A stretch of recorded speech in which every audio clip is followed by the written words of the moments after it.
And tonight my guest is Sally Morgan. Hi, Sally Morgan. Well, hello there, Laurie. It's lovely to be here. Thank you. It is, I have to tell you, serendipity. I believe in it so much. One word brought Sally and I together, empowerment. And she is an empowerment coach, or she likes to empower people. And my official title is Certified Empowerment Coach. And I think I told you, it's like, I really didn't like that title. And it was like, I keep thinking I should get rid of it and make it Certified Professional Coach. And yet now I'm convinced I should keep it because it brought us together. So what we're going to do is Sally's had an interesting journey. We'll call it a journey. It is a journey. There's no doubt about it. And with and there's still more to come. But first, let me tell you a touch about the coaching game. It is a part of Points of View, and it is a game that was devised in Israel. And the main purpose is it's got cards and words under the cards. Is to bring right brain and left brain thinking together. And the results are pretty amazing. And what I usually do is ask my guests to pick out a few cards that are going to speak to them. And Sally picked out a few, so they may come up, they may not. We'll see. They usually do, but don't force it. But really, and you'll notice on the bottom of the CG, and I just learned what that is, character generator, where it says Sally's name actually and my name. It says voice coach, which we know voice coaches are out there. Sally has she's expanded that. So tell us a little bit about your journey. What are you doing? What am I doing? Here? Everything. I know. Everything. Well, my journey started as a musician and singer. And I learned early on that, yes, I was a very good singer, but my real brilliance and gift was in teaching others how to sing. And developed my own vocal technique, which is called Sing Like You Speak. And that technique has been very, very successful. And then a friend came to me one day and said, I know you work with singers, but I have this friend who's a politician, and we'd really like to get him elected, but frankly, he bombs in front of a crowd.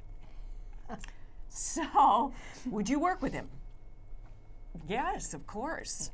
And I've found that working with somebody who's not an artist, who needs to speak and to communicate, which we all need to do is communicate, but it was really fascinating to me to work with somebody who's not used to being out there and entertaining people. Who's not putting on a show, but actually they are putting on a show, but they're not used to it. All theater. That's my take on it, is that it's all theater, because yes, you all the world's a stage, as our muse Shakespeare said. So after working with this politician, and he did get elected, I will say. Yay, he Sally. He did get elected, but he had body language issues because he was in the martial arts, so his stance in front of a crowd was very defensive. And you can't be defensive and still draw people in, so we had to soften his stance.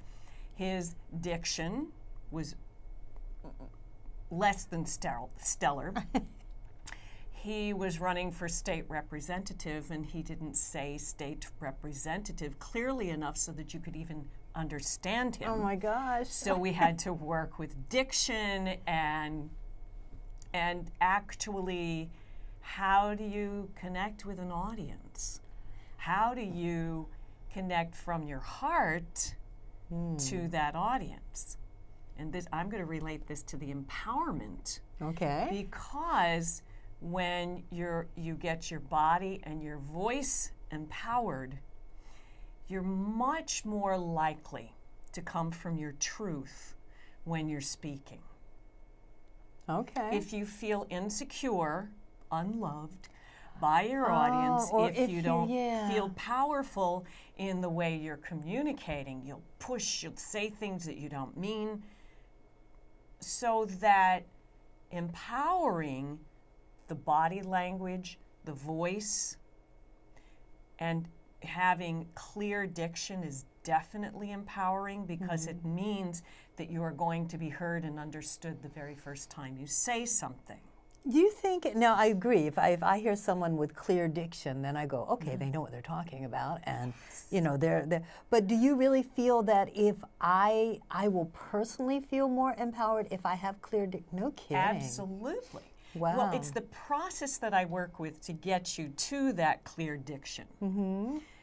First of all, we work with body language, because body language, tone of voice, eye contact, which we were talking about before the camera rolled.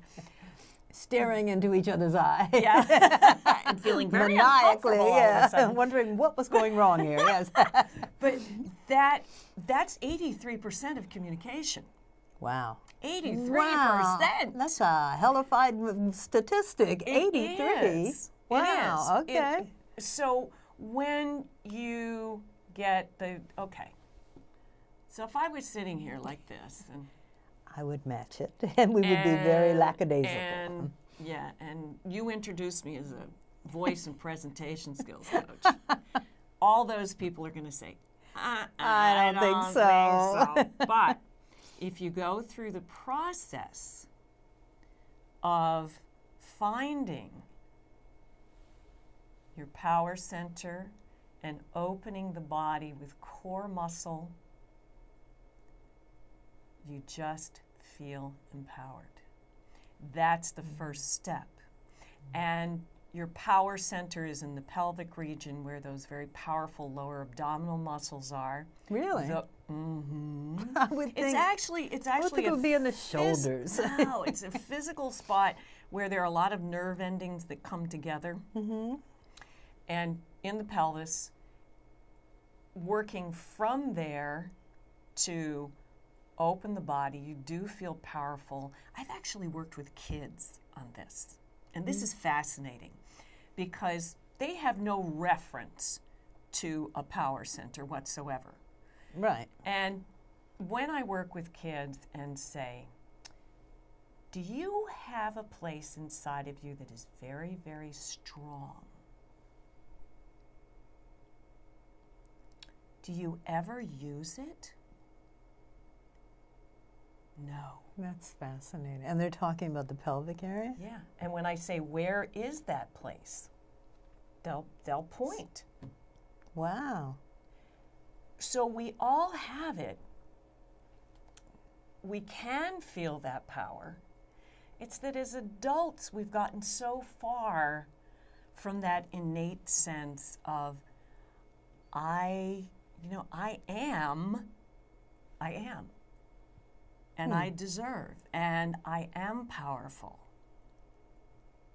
Interesting. But we get away from it as adults.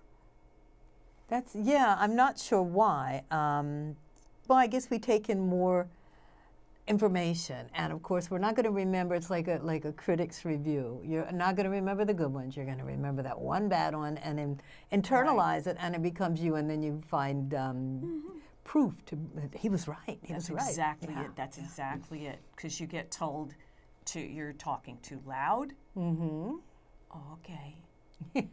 I'll take it down a notch. That you are intimidating. You're whatever, and then. It starts in childhood that you start caving in on yourself. Yeah. And mistrusting that power that is innate to all of us. It's so interesting what's happening with Hillary's campaign. She's so on target, and I don't really understand who could be more qualified, but that's my personal thing. No one. But thank you. But it's like, smile, Hillary. Don't scream, Hillary. It's like, oh my goodness, she's trying to relay a message, and maybe she is doing it wrong. You'd be more aware of that. But I think to hold your own in a sea of men is difficult, and So for me it's a constant balance, and I'll bet for her it is too. It's like, oh, do I do this and interpret it this way and that way, and that's interesting because not only cultural but gender must be a whole different game to play also, right? Oh yes. Oh yes. Yeah. That's oh man, I could go on forever on that one. The difference in gender is, well, cultural. Definitely. That automatically someone in charge has got to be a man. Yes, yes. No. Hopefully. No.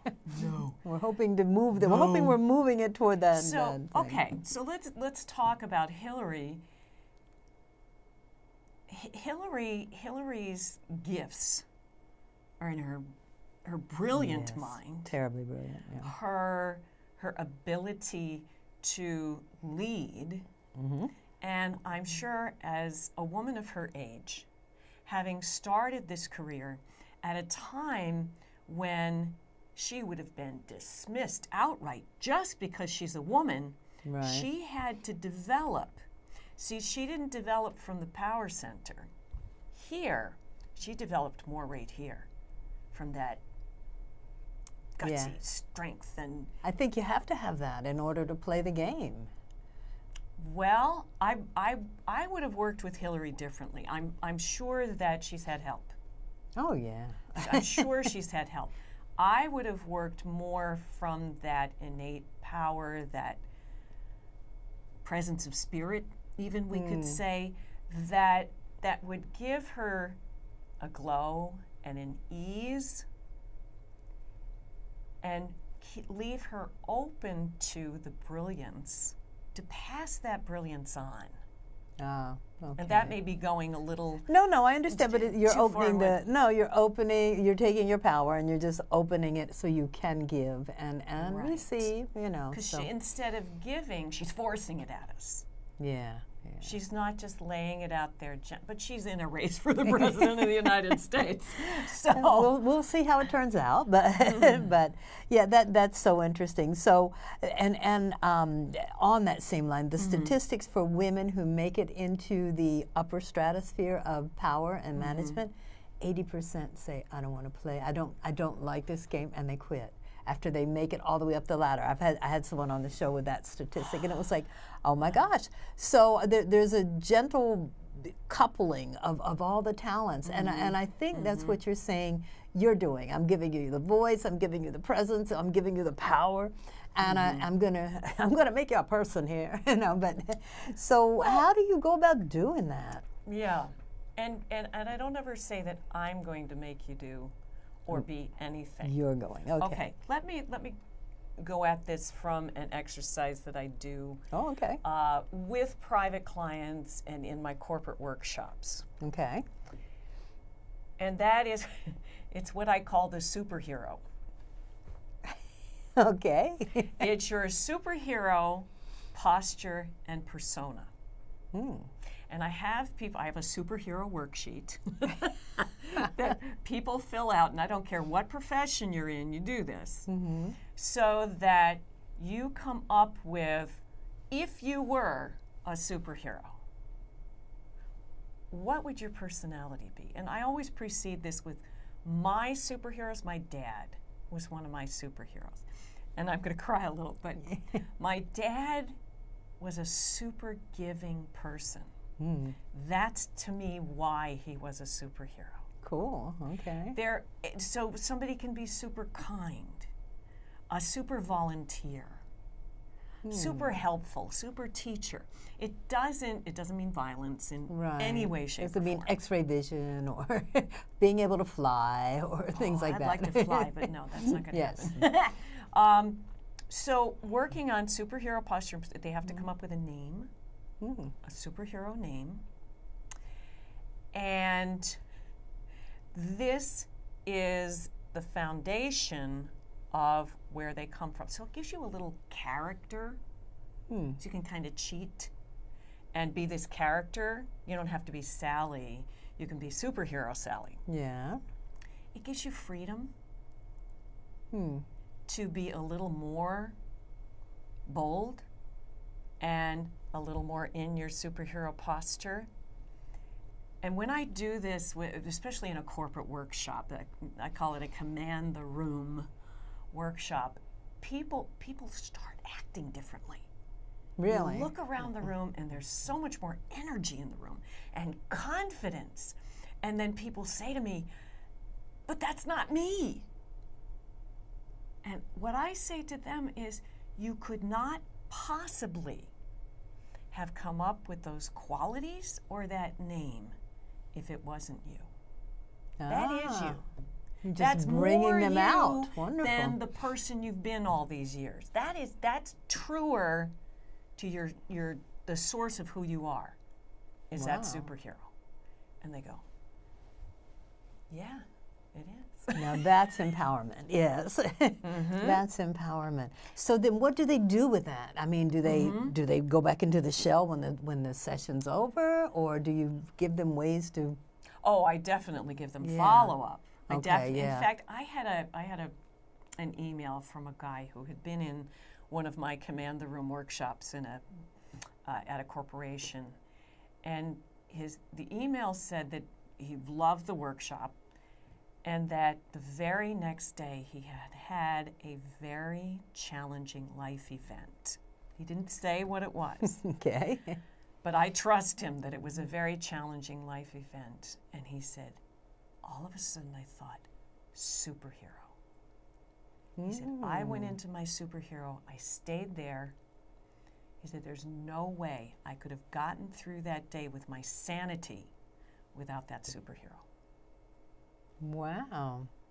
Yeah, so I'm thinking an assignment I would give them would be, okay, at least once a day, dust that superhero off and put him in a situation where you can practice with him or her. Right. Well, I also offer that they could use triggers every time the phone rings. Just have that really quick, slight thought about your superhero. Okay. It realigns your body, and that's where your voice comes from, is from that superhero place. Right. We all know the diaphragm and the importance of. It's way lower than diaphragm. But yeah. So a trigger like that, or when someone says your name, you immediately change that to your superhero.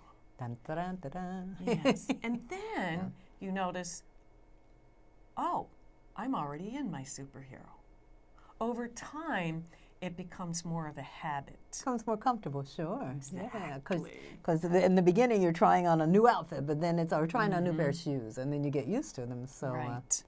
Oh, I love that. Right. I hope everybody's out there doing superhero stuff right now. But no, listen to us for the next 10 minutes, and then you can do superhero. I like that. So what you've done, you were already doing the one-on-one and the voice coaching, and then it was like, okay, we're going to do presentation and speeching. Speeching. I just made a new word. You need speeching. some help? I do. With my speeching, yes. Okay.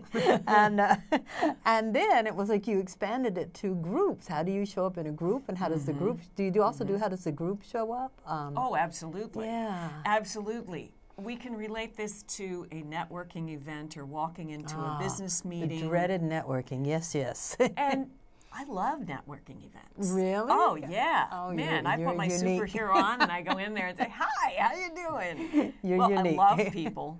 Yeah. And I love to find out who they are and what they do and how they do it. Yeah. So, yes, you can. I used to hate them. Yeah. Are you kidding? Initially, I think everyone does. Oh, man, yeah. I used to hate them. Something awful. Before I found this, before I trained myself in my own technique. It's tried and true, yes. Yeah, so when I'm working with a group, there's all sorts of levels. One exercise that I do with them after they've done their superhero is they get in a line, and you run out the door, you come in another door, and just stand there and introduce yourself. And then you just keep going around, and they get exhausted with, hi, I'm Sally Morgan, I'm super, whatever it is. And so part of that is having a lot of fun with just presenting yourself. And you do it enough, and they say, oh, I can do that. I can walk in it the becomes room. old hat. Yeah, Right. It's like, all right, yeah. And then we go to just walking in the room. Just walk in the room.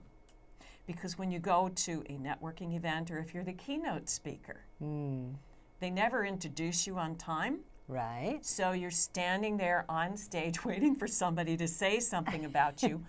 What are you doing? your body language is speaking very loudly to that whole crowd. Before you even utter a word, you're You don't have absolutely to right. utter a word. Yeah, yeah. So that body language, what does your body language say? Would you be would you recommend superhero stance, or is there another, do you need to tone it down? Yeah, without the hands on the hips. Yeah. Right, right. Because then we're back to defensive, yes. Yeah. Well, this isn't really defensive. It's come and save the day. But no, you don't need your hands on your hips. Okay. Soften the arms, but definitely keep the core of that superhero, because it gives you energy. Yeah. It gives you this fabulous energy. Wow. So if nothing else, just opening up that core and being aware of the core is beneficial to whatever you're doing, speaking, standing, networking, just coming. And would that be considered coming from an authentic source of power? Yeah. Absolutely. As opposed to, oh, my hair looks lovely, so I can go talk to this person. It's like more than, it's like my whole being is here. Right. Yeah. Yeah. It's, yes. Wow. And okay. you move from there. And when you are really connected, what happens with your extemporaneous speaking is it becomes like this lightning quick improv, and yet it's very, very true to who you are. Wow. And I love watching this happen with clients. It's just amazing. It makes me want to go out and try it. Yeah, Definitely. nice. Now, I had asked you, we talked previously, and I had said, well, what's the most important thing about the voice, blah, blah, and you said consonants. And I'm going, yeah. What? You didn't even get What to are we talking consonants about? yet. Okay. So give us a little consonant training. What up? Oh, what's up? What up? I hear that a lot. What up? Was that would have or? What's up? Oh, that's what's up? I didn't even know what that was. Up? Okay, what up? Yes.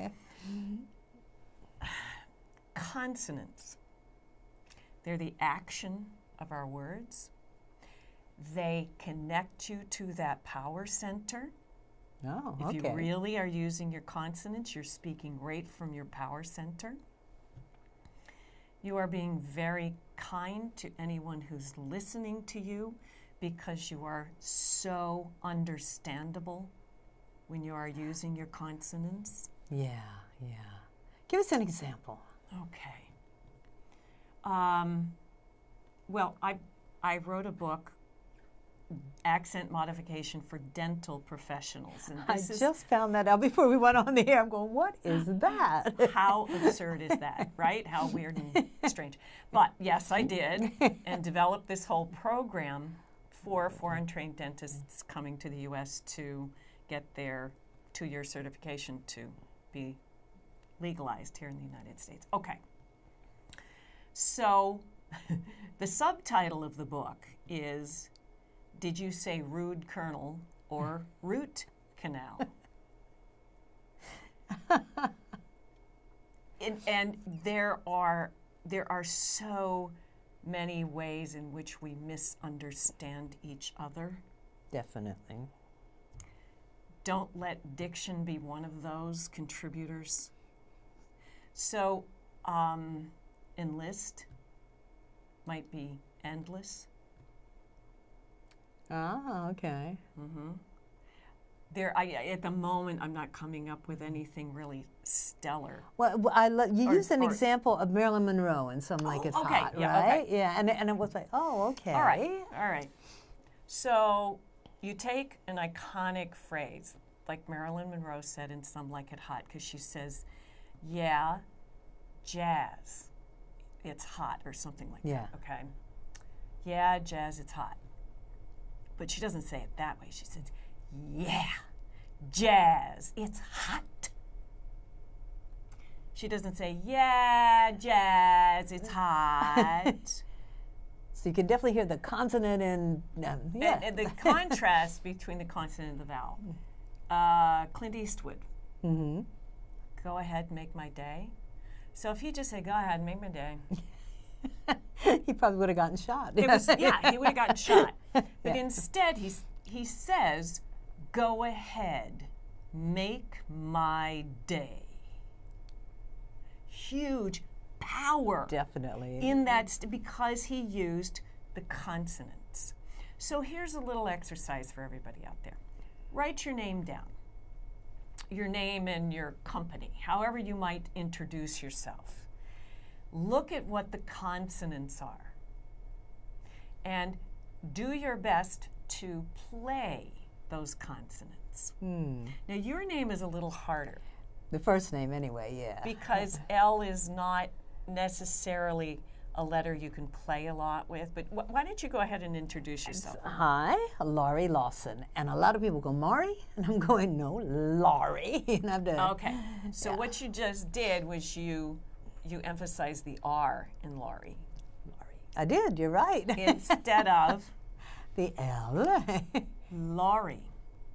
Spend a little time on it. Okay, Laurie. Nobody's going to misunderstand that. Oh my gosh, yeah. Oh, now I'm going to go. And we say our names so often that we just slur that them. we just slur it and toss it out there. They don't know your name. Exactly. You're not Say that it important. Yeah. Very, very clearly. Oh, I love that. Yeah. Yeah. Wow, what a cool tip. Okay. A whole new way of speaking, of saying my name.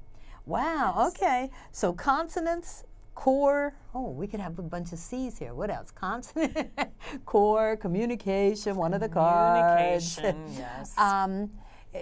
And we've got like a minute and a half, believe it or Okay, not. So wow. I know. That's So fast. those are fantastic tips, and I think the superhero, that's something good that you can take away.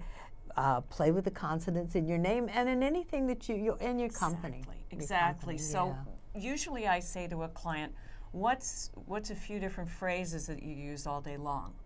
Because we Oh. all have them. Yes, yes. In your coaching practice, you have a lot of phrases that you use a lot. And I can't think of any right now, but I can think of a psychiatrist. How does that make you feel? You know, it's like they say that all day long. It's like, how does that make you feel? Let It's me like, play with that. Because you could we only have 45 all right, seconds. how does that make you feel? Or how does that make you feel? Or how does that make you feel? Oh my gosh. So there's so many different ways you can use your consonants. Wow. Okay. Well, I think we're all going to go home talking to ourselves tonight, and hopefully speak better. Okay. I want you to go to SallyMorganVoice.com. You're going to find a book on there, not the dental book, but you might need that one. You're going to find 3 sections. Okay. One is for singers. One is for business folks, speech and presentation skills, and then you'll find the accent modification. Fantastic. Sally Morgan, thank you so much Oh, thank for you. all This the is tips. delightful. It was great. Yes. Thanks. You're very welcome.